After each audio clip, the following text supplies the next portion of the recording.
Good morning mga kaibigan. Welcome ulit dito sa ating vlog, Junior Esperanza TV. Isang mapagpalang umaga mga kaibigang minamahal. At sana ay nasa mabuti kayong kalagayan. Maraming salamat sa ating mga masugid na subscribers.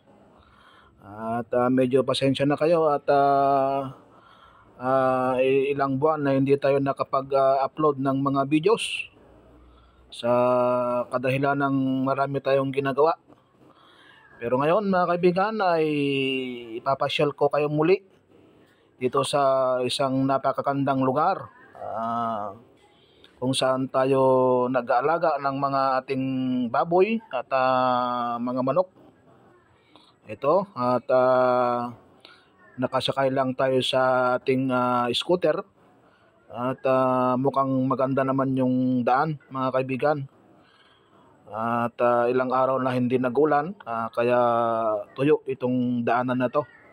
Pero kung umulan ay siguradong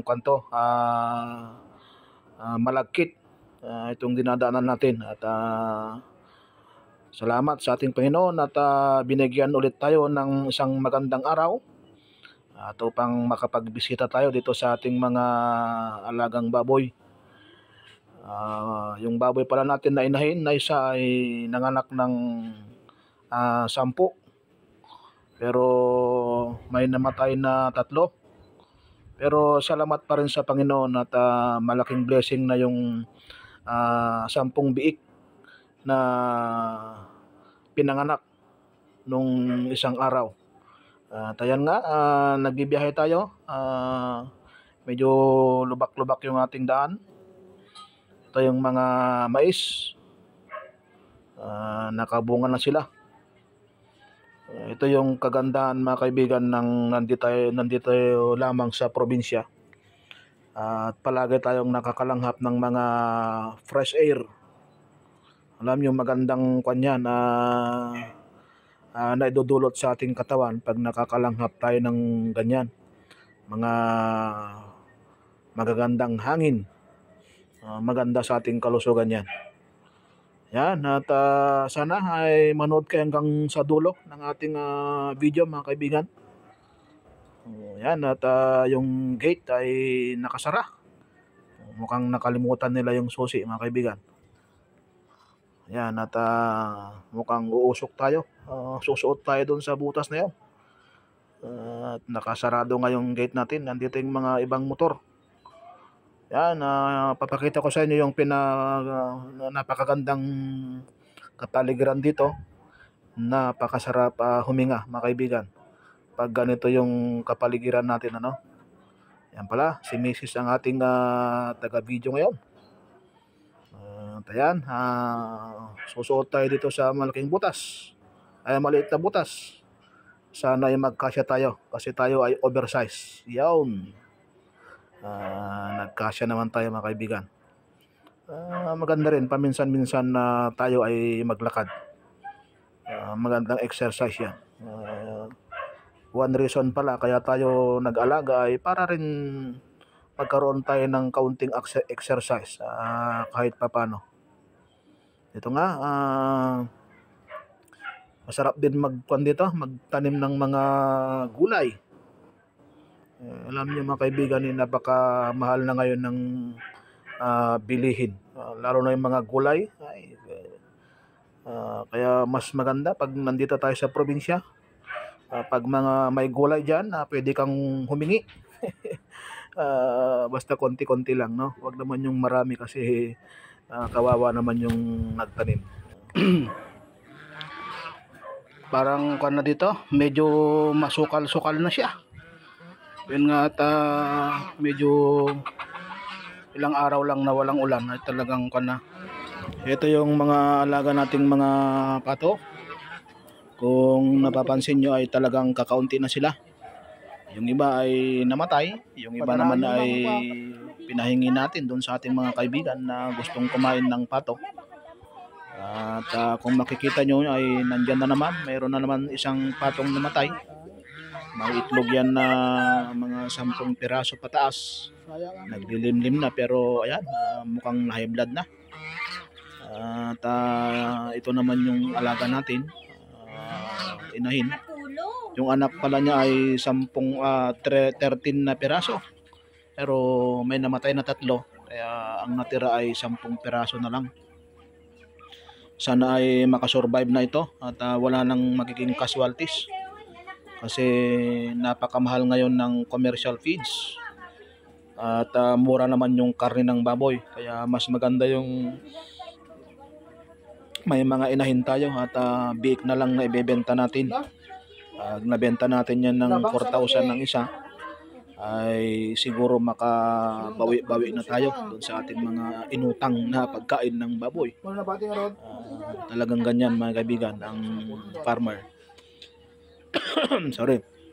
Minsan ay kumikita, minsan ay walang kita, minsan ay nalulugi. Ganyan talaga. Ang importante ay nakakasurvive tayo. Pero maganda rin mga kaibigan ang mag-alaga ng mga hayop. Bukod sa nakaka-relax tayo ay kahit kakaunti ay nakakumikita naman tayo. Kahit na kaunti lang. Ayan yung paligid natin dito. Masarap magkape. Saka makinig ng drama ng Bombo Radio. Ayun yung mga manok natin ano. Ayun. Talagang kakaunti na sila.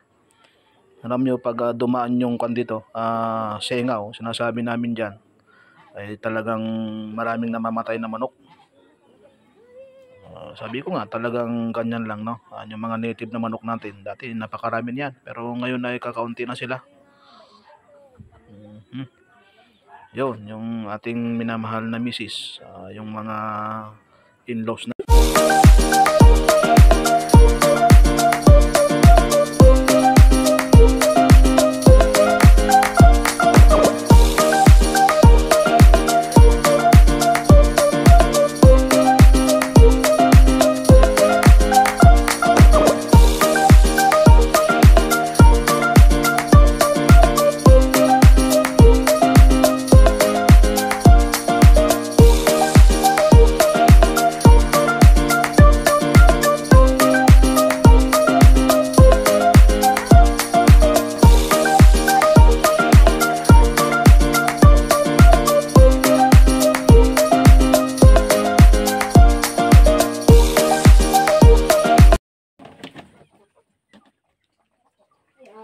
Likat ng mami nun ha.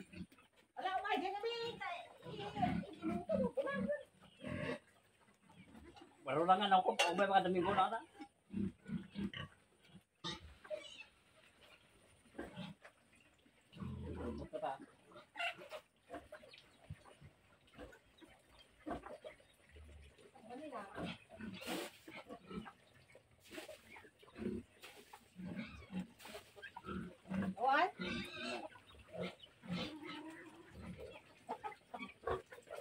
RTT pato. Ay, hindi itlog.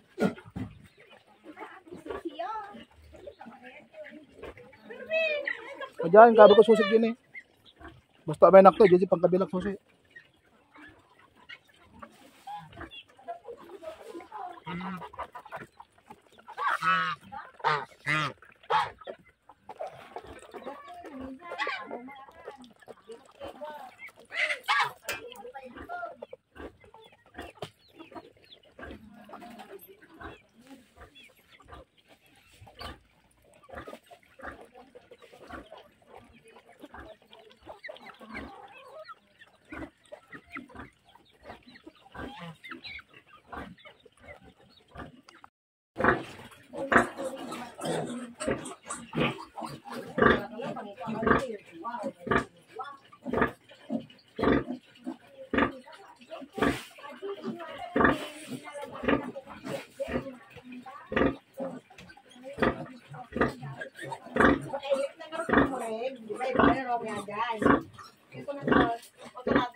Kasi ko, ang tapal ba?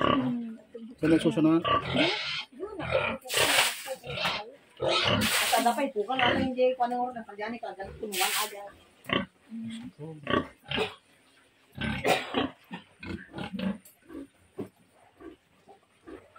Ang nga rimuara, ati kung bandag dyan, no? Lalo no solid nga pinsing kamin da. At magkakape muna tayo mga kaibigan.